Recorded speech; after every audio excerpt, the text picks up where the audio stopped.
হালুয়াঘাট উপজেলার সর্ববৃহৎ কুরবানির পশুর হাট পবিত্র ঈদুল আজহাকে সামনে রেখে গতকাল বৃহস্পতিবার অনুষ্ঠিত হয় এই কুরবানির পশুর হাট।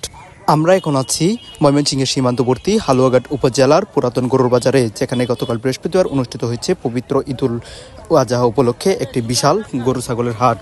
উৎসবের আমেজ ময়মনসিংহ জেলার বিভিন্ন উপজেলা ও হালুয়াঘাট উপজেলার প্রত্যন্ত গ্রাম থেকে এসেছে গরু ছাগল ও অন্যান্য কুরবানির পশু। সকাল থেকে শুরু হওয়া এই হাট দুপুর গড়াতেই হয়ে ওঠে সরগরম।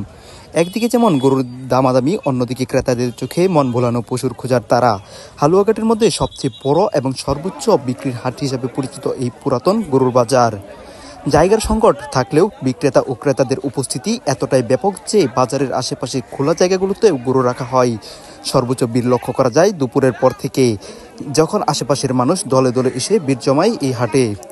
এই হাট শুধু পশু কেনাবেচা নয়, এটি হয়ে উঠেছে কোরবানির আবেগ, ধর্মীয় ভাবগম্ভীরতায় ও গ্রামীণ অর্থনীতির প্রাণকেন্দ্র।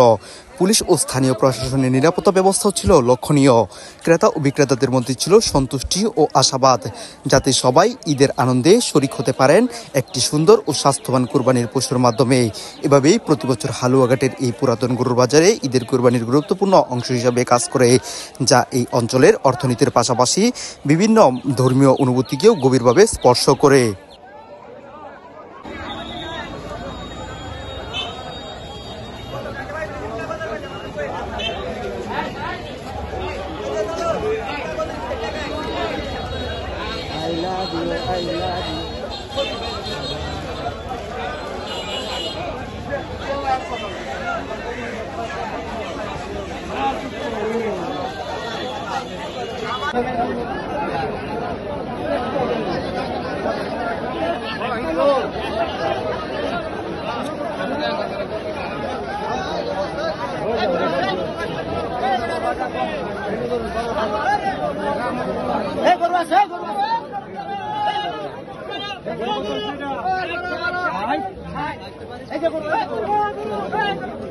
রুমান গরু এরকম বড় আছে কিন্তু তারপরে ৬০০০